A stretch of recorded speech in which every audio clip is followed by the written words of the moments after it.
Okay, welcome one and all to this week's Stew Review with myself and Toby Hopkins. Good evening, good afternoon, and good morning. Yeah. Indeed. So today, as mentioned in our previous recording, the awards season. Well, we thought the awards season had come to a close. It turns out another with one's the Stew with the Review Awards, but frankly, apparently it's not. No. Apparently not. No, MTV is still clinging on to the awards season. When are they in April? Would you say? Something along those lines. Yeah, Yeah. we've got sort of start of April or something. There's more awards. It's So dragging on. we might as well have a look at them. We can't let Indeed, any yeah. stone go unturned. Exactly. It's not the end with the Stew Review Awards. It appears maybe we'll have to do the next one in late April or something. just to top them. Yeah. Yeah, just to top them. When we'll probably in fact the Dress last one will awards. probably be in July or something like Yeah. that. So we're gonna have a bit of a look at that. Quite like that. Yeah. We won't be outdone. We will be the last one. We're going to look at MTV films, and the main aim of I think this broadcast is to try and have a look, seeing we followed our own awards for the previous year, about what's coming up film-wise this year, and what Toby's kind of his takes on what we're going to see in the cinema over the next year, and we'll see if any predictions have What come to true. Any look forward thoughts? to if you're into that sort of thing. Yep. Okay. So anyway, should we just start and then, Toby? And how's your week in film been since our last meeting and recording? It's been fine, quite moderate. I've only seen a couple of new films, which I'm very happy to give a quick Yep. chat about. Kingsman and Predestination. Okay. Would you like me to? Well, I choose haven't the really heard best much one about of those? Predestination. Well, do you want to give a quick run through? I've heard a little bit about Kingsman, so I might be able to ask a few questions about that. But do you want to give us a brief run through of Predestination? Is that out in the last week, or has it been out for a while? It's very recent. It's Ethan Hawke Ethan time Hawke. travelling. Oh, It's- okay. it's a What's time in backwards travel and film. forwards between his time Yeah. starring for Richard Linklater's film? It's in a sort of loop thing. And everything ties in and loops and loops and loops. It's one of those things. Okay. Actually, I would. Does he have to solve some kind of problem in the future by going back to Well, the I past? think if I say anything, it's going to plot spoil. So I would invite any listeners to now do a bit of time travel themselves. And then So when the next time I say pause, right? They- The next time, not now, not yet. Fast forward 10 seconds. So time travel for 10 seconds, and then you will miss out exactly what happens in this film. So are you Because now I can going to sum spoil up. it and rely on their ability to time travel? To Yes, avoid so you spoilers? time travel for 10 seconds from now. Okay, so what happens? Basically, Ethan Hawke, who is the barman, ends up being all the four main characters. Don't ask me how or why. 2 seconds. It's Okay, yeah, that was absolute really. We didn't get in the 10 seconds. I mean, hopefully they're tuning in just as you say absolute codswallop. It does involve A lot of time a travel. pretty good Australian young actress called Sarah Snook, who basically plays two characters, and another Australian actor, Noah Taylor, who you might remember from Submarine quite recently. He's been in lots of things, but he's good. He's good quality, and but Kingsman, if as an IMDb reference, Kingsman got 8.2, and Sounds quite high compared to. and Predestination got 7.4. So Okay. I So I would go along with that. I would say that Kingsman Kingsman was a bit better than Predestination. Yes. So is Good fun. Predestination? Is it worth going to watch? I mean, usually around 7 on IMDb makes it a sort of watchable. If you like serviceable that whole film. looping time travel stuff, yes, and it But just obviously not it not does done it to as the well as- extreme. yeah. And Ethan Hawke is always pretty good quality, and they do have quite a cool machine that enables them to do this, which is a violin Even case. cooler than the average time machine. Yeah, well, yes, it's Do they get surreal. in the violin case, or No, do they, it's just a violin play case a somber tune and that takes them back in time? No, that would be yes. I wish we looked into the case actually, but it's just a violin case with a dial on it, where they printed in 1984 or 72 or whatever, And that does the trick. that just takes them there. So it's based on a graphic novel, I believe, and it does play like that. You know, it's that style. It's you know, don't you won't probably believe what's happening. but it's a good, solid, But it's- serviceable yeah, time travel related film. You kind of see what's going to happen, But you know, there's better time travel films out there. Presumably Bill and Ted and 12 Monkeys. But yeah, I'd even say the time travel one, the jacuzzi time. the one is- jacuzzi, a hot tub time machine. Yes, it's probably as good, frankly. So that's the sort of level we're at. Okay, right. Well, should we move on then and get your assessment of Kingsman? Again, another one that's been out a couple of weeks, 3 weeks Yeah, now, maybe? it's just still around. This is basically a pastiche on the secret agent genre. Again, I think it's based on a graphic novel, and that's exactly how it plays. With a silly villain with a lisp and an aversion to blood, which makes him vomit. And of course, as you might expect, at the end of the film, he sees blood and vomits. It happens to be his own. Right. You Not know, that sort of spoiling thing. too much there. No, well, it's that sort of film. Again, it's you see everything yeah, coming. yeah. But he does quite interestingly. The villain does have a very scary sidekick, a female with prosthetic blades instead of feet, Indeed. which is quite interesting. And agents sort of wafting around who know the name and vintage of a whiskey just by sniffing it. You know, it's that level. Yeah. Okay. So I mean, other reviewers have charged, I think, a certain level of misogyny at the film. Yeah. Did you see that? Find it? No, or is it okay? that was the level, and I think some Guardian readers got a little bit sensitive and hot under the collar about a final scene where you see a female's bottoms. I think she's a Swedish princess or something. It doesn't really matter, and frankly, I'd be about an hour and a half earlier in the film, a man gets sliced literally in half. And has his whiskey stolen. I'd be much crosser about that than seeing a bottom.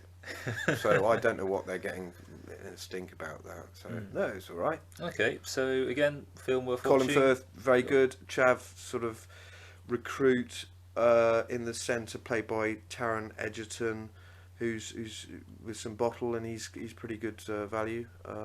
Yeah, and lots of good fun. Yeah. Good fun. Okay, so probably And they try have bulletproof umbrellas and exploding matchboxes and all that sort of. So we're going back to kind of vintage James Bond, Exactly, kind of Desmond Llewellyn's Q, kind of That- exploding yes. pens and Yeah. sort of like leg casts, rocket Yeah. launchers, and everything else.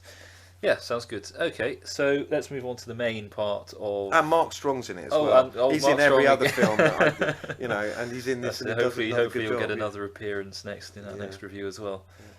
So yeah, well, should we start having a bit of a conversation about what there is to look out for in the coming year? Yeah, well, World of film. it appears to be the year of the franchise. They're coming out of every orifice, editions and installments.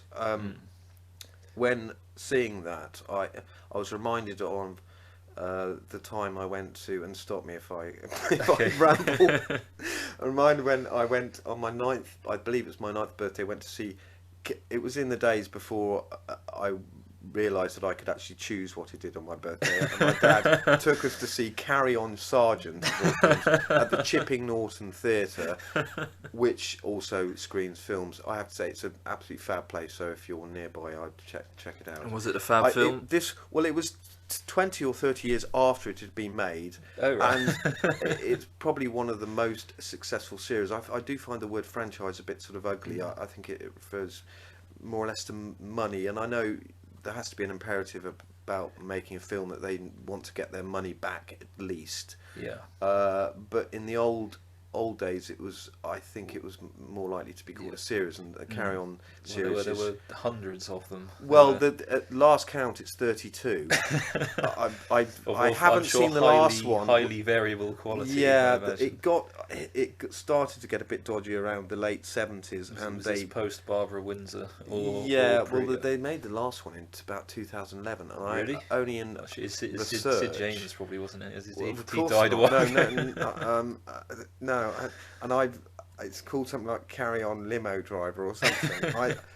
I'm not going to go near it. No, and in fact, should we stop going near this anecdote and get back to what's going Yeah. on this year? Actually, Yeah. Okay. Yes. so pick of the franchise. Are we going to go pick of the franchises, or have you kind of just got a few to go through?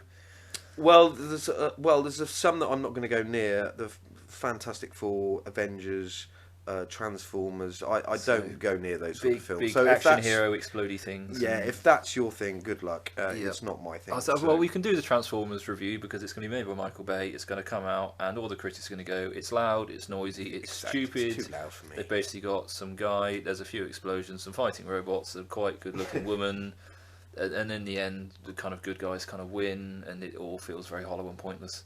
So I think we've got the review in. Thank you for that Transformers. review, Stu. So we don't just touch. Anyway, so the more So interesting. moving more on interesting films. swiftly, we've got the sequel to Ted. So we've got Ted 2.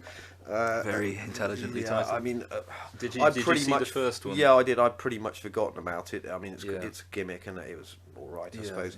But although apparently Liam Neeson's in this one, so hopefully he'll spice things up a bit. Perhaps he'll, after a very threatening phone call, he'll kill Ted and Mark Wahlberg, and there won't be a Ted 3. Subsequently, that's my hope for that film. Okay, nice. Moving on, Next Mission Impossible 5. 5. How many years after 4 are we now? Are we?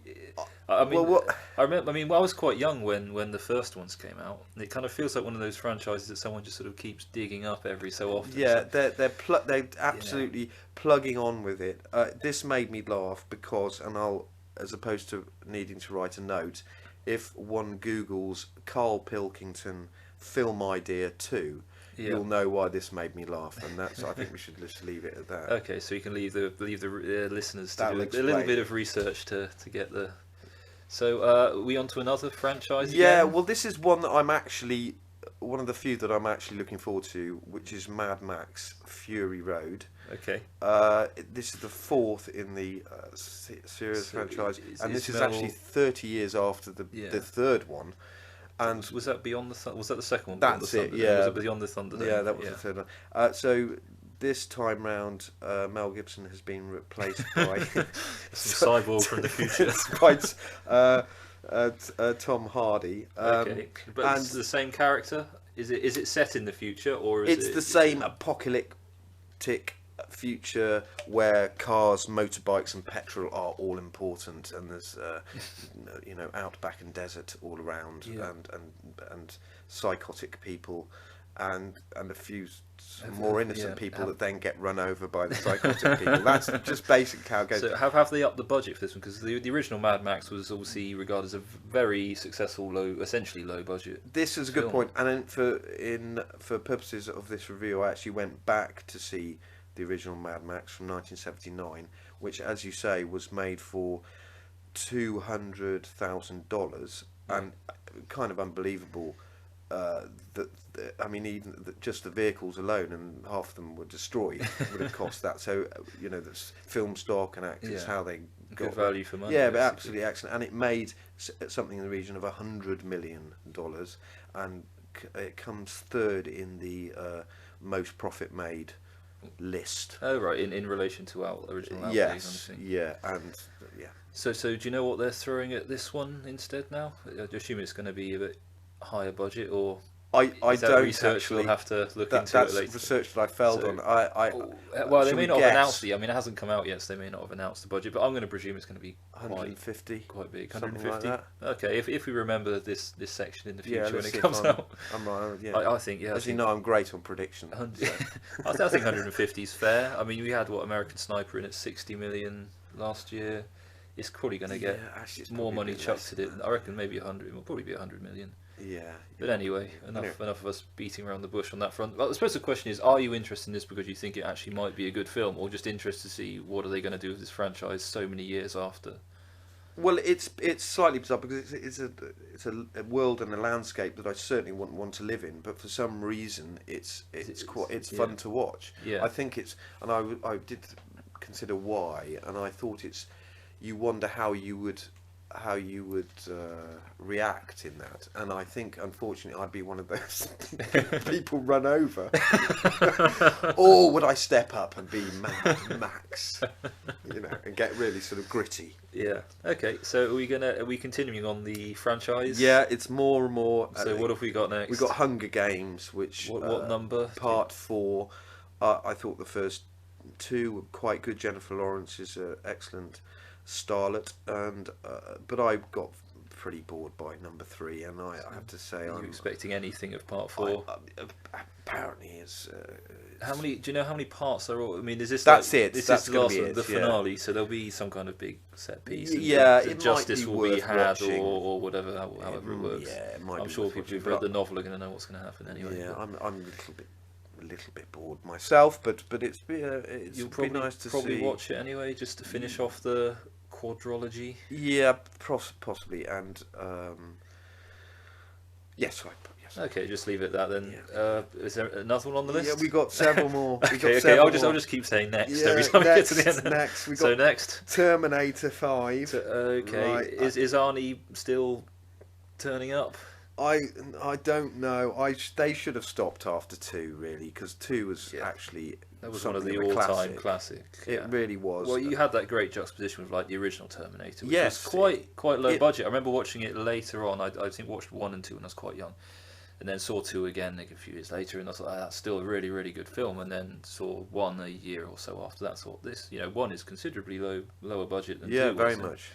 Again, talking of actually sequels being done well, they took a good, relatively low budget film, utilising about the only person that could play a cyborg without really kind of, he's not really acting, he's just being Arnold Schwarzenegger, but just, make it look like he's got a metal arm, and it works perfectly. And just chucked another sort of, 50, 60 million at it and said, do it with bigger explosions, another robot. And it just worked perfectly, a classic film, and then it kind of went a bit. I like the tits little up there anecdote afterwards. that I heard recently where he had a sort of quite meaningful discussion with the director about his line that then became iconic of "I'll be back," and he said, "No, that doesn't sound right. I want to say I will be back." No, you must say I'll be back. No, I want to say I will be back. Yeah. Anyway, I think the director turned out all right. It definitely turned out well. So Terminator And 3 was okay, and 4 I didn't bother going to because just No, noise I saw 4. I think Christian Bale having wobbly on set. Yeah, I think it's the thing with where Skynet's trying to take over the world, like the start of where Skynet's trying to take over the world, or something like that, isn't it? And there, some nonsense happens, a few explosions. It's a bit like the kind of last Die Hard as well. Just you kind of just What's the point? Perpetuating some vague narrative, but it's kind of lost the soul of the piece. Yeah, really, by that's that a point. that's a good. Phrase. So expecting the same of Terminator 5, another fairly soulless I'm not franchise interested continuation. I'm not interested at all. I Okay. don't want. I'm sorry if I sound jaded. I'm not Okay, completely well, jaded. Shall I about the call next then? whole- Next, right? Okay, and this is another big one. We got Spectre, which is the Spectre. latest James Bond 24th instalment of this particular franchise. Yeah. And I'm sorry, I'm utterly bored of Bond. You're not a James Bond. Well, he's not Doctor Who. Why does he keep changing? It doesn't, let alone M and Miss Moneypenny. Sean and Connery Q. is still playing. It was obviously great originally with the gritty Sean Connery first few films. We had a nice little interim with Roger Moore, George Lazenby. on which is Her actually Majesty's Secret one Service. of my favourite ones. Yeah. I like that one a lot. So who's your all-time top Bond? And then Roger Moore added a sort of slight campness to it, and it carried on. And like I say, that there's still the same. Roughly the same characters were playing Q. Yeah. Were you a child of the Dalton era, or were you a bit earlier than that? Timothy Dalton sort of was that. Yeah, but early 90s, I'd given up with it by then. Yeah, I think they should have just stopped after Roger Moore, really. Yeah. And they've just got So flogging a did dead you watch? horse. Did you watch Quantum it's of not Solace dead. and No. have you watched any of the Daniel Craig ones? Well, bits, and then I've just gone. Okay. Yeah, Yeah, I mean, I'd say it's probably worth catching one or two. Yeah. I watched Skyfall. Actually, I'm over lying. I Christmas I did watch the last one when he jumps off a train. That was all right. And they think he's died. Yeah. That's all right. It's all right. Okay. It'll be standard Bond basically. There'll be a fairly evildoer there'll be a fairly attractive lady who he ends up having sex with at some point in the film, as always happens. Judi Dench is dead though. They've got, I can't remember who the guy is.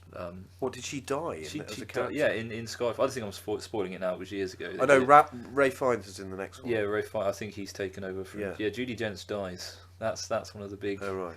sad moments. So it's of, all she's right, a lot but of service. As a series, you just think, well, you're using the same names, the same characters, but they just keep changing, and there's no reason, you know. Well, boys, Sean Connery would still be there, sort of, 80-year-old James Yeah, Bond. I know. So sort just of getting make on a his different getting on his film. Zimmer frame. Just make a different film that isn't called James, but my name's. Okay, should we leave it at that anyway? And maybe we'll see if you end up seeing Spectre My at name's some point. Simpkins, Nigel Simpkins, or something. Just Okay. Well, anyway, next. next, yeah. Okay, Fast and Furious, and this is 29. no, this is number 7. It's somewhat poignant because of the death last year of Paul Walker, who's the main star in it. Ironically, in a car accident. Apparently, he wasn't driving, which is possibly a shame because he's obviously depicted as a very good driver. I don't know. This sort of film just makes me want to go and live in the foothills of Tibet. Really, just a lot of testosterone and petrol fumes. But it's got Jason Statham, Vin Diesel in it, and Dwayne the Rock Johnson. If you like that, there'll be a lot of it's running fun around, for those who like driving it. around, macho. They are quite affronting, and I did watch one of the last ones, and it was quite good fun. was it just sort of straight down the line action? Well, I I thought Paul Walker was actually a very charismatic presence, and you get these other stars, which are quite good fun. So I presume this. If you're in the mood for it, this film was made after his death. It wasn't one that they actually finished a lot of filming with him before he passed away. They finished. Obviously, they haven't had to CGI him. Okay. But it's one of those films where there's lots of scantily clad bikini women that apparently with sort of no sort of cars. Intellectual capacity whatsoever. Apparently, that's what life's about. Am I sounding really jaded now? Well, I think that's pretty much the stock standard of that film. Just have some women with sort of zero personality who just stand there in basically no clothes and like, oh, I love you because you can drive a car really fast. And then obviously the 16-year-old boys watching go, wow, I really need to drive a car really fast because then all of the hot women in their late 20s will fancy me.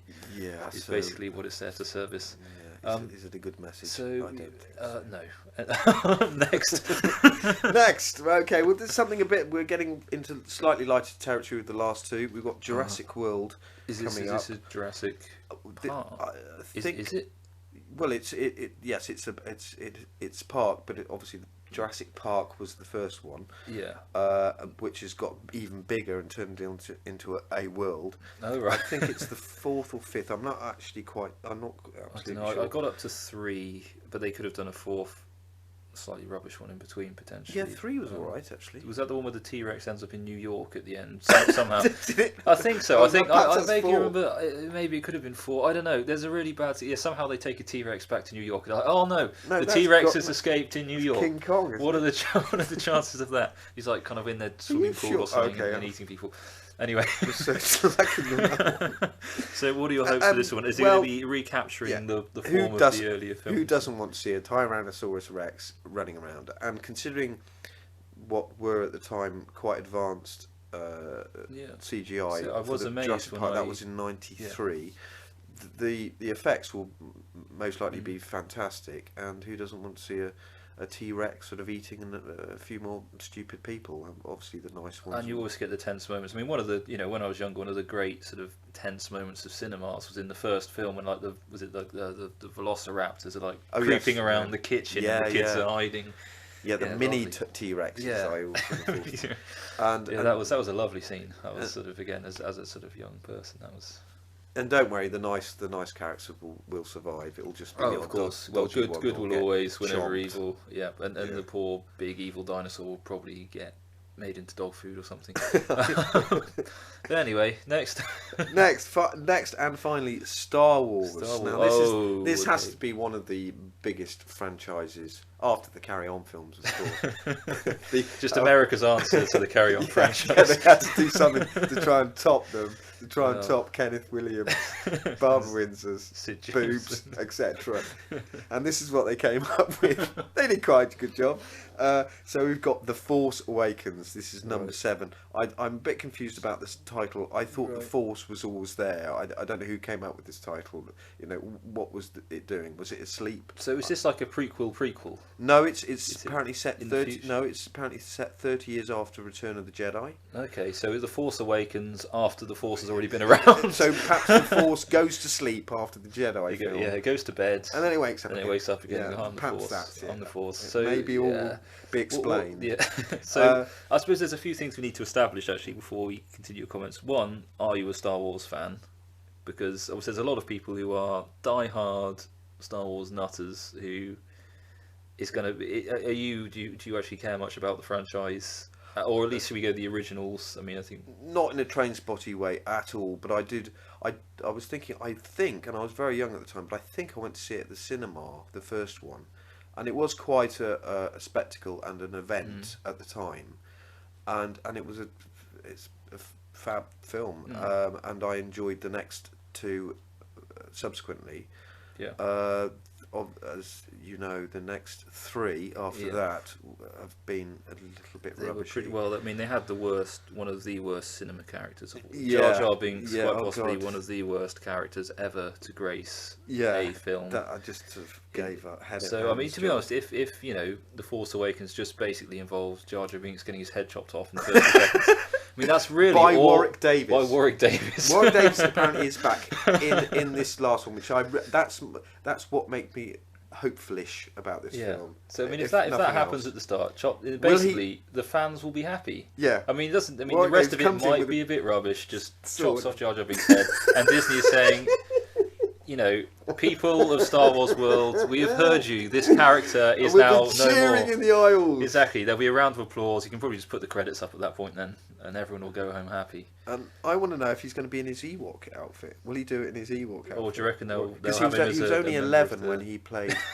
what was probably the most memorable character in Return of the Jedi was Warwick Davis' Ewok. Absolutely. And it's only quite recently that I learned that he was that particular Ewok. Ewok. I thought, wow, come on, what a dude! Because it was really good. It was really good. Well, yeah, we'll see if he that kind of detail, manages to get back into character and do that again.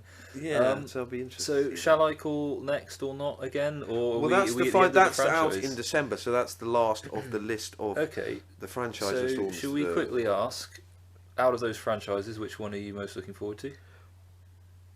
Probably Mad Max. Mad Max. Yeah. Which one are you least looking forward to? Well, any of those Avengers things. I don't watch them. All the ones you haven't even spoken about. Yeah. Okay. Also, in pre-production, or it's a bit iffy at the moment, but they are planning to make a final 5th Alien film, which Sigourney Weaver. And again, talking about the same characters continuing. Yes, she would be in it, and brilliant because she's excellent sort of cinematic sort of presence, and that's I would look forward to that more than anything else because I do love that series. And it makes sense, and like I say, if you've got Sigourney Weaver in it all the time, it has continuity and it makes sense. Although to be honest, at the end of Alien 3, where the alien gets sucked out an airlock, is a bit ridiculous. It's like, Sigourney Weaver can hold on against a vacuum of outer space, whereas the alien can't. That was the one thing that slightly let down the franchise. I absolutely agree with you. It's just like, she's holding on. I'm more. Basically, the whole force of the vacuum of space. I thought that myself. Apart from that, though, it was really good. Yeah, exactly. So hopefully they've realised and taken some advice from Stephen Hawking or anyone else in the realm of basic physics would probably do. Yeah, just avoid that, and it's good. Anyway, we're almost out of time. Should we do the MTV Film Awards next week? God. Seeing as we're basically hitting the half hour. Oh, right. So should we quickly finish off? Can I just mention one last thing? To do with remakes and franchises and stuff. They're making Magnificent Seven again, which is absolutely bonkers. Oh, right. Okay. Which, as you probably know, it was a remake of the Kurosawa film Seven Samurai. Yeah. Then it spawned 3 sequels. Now they're going back to make the remake. Right. But it was a great. Magnificent Seven was a great film. So I'll probably be tempted back to go and just see how it goes. See what they're doing, how it's going along. That's how I Okay, cool. So shall we just finish off? Do a miniature feature. So we've got about 10 seconds. For the people who have made it to the end of our podcast, are there any films you would like to put out there to say you should have a listen to this next week? Any films to watch? I'd have a rest. Have a rest. Don't watch anything. Watch Equalize again or Paddington. Okay, cool. Let's leave it at that then. And decide whether they need a sequel or a franchise. Indeed, and or not. Cool. So actually, that wouldn't be bad. Actually, or Paddington the sequel. Yeah, maybe we'll consider it. That might happen. We can talk about that next week. We got the MTV Movie Awards. That will last a bit of time, so maybe Paddington the sequel can be a point of discussion for a short while. Yeah. What would he do? What would he do? Are there any other marmalade sandwiches and any things that can happen with that? Yeah. We'll decide. Right. Anyway, bye everyone. Good night. Good night all.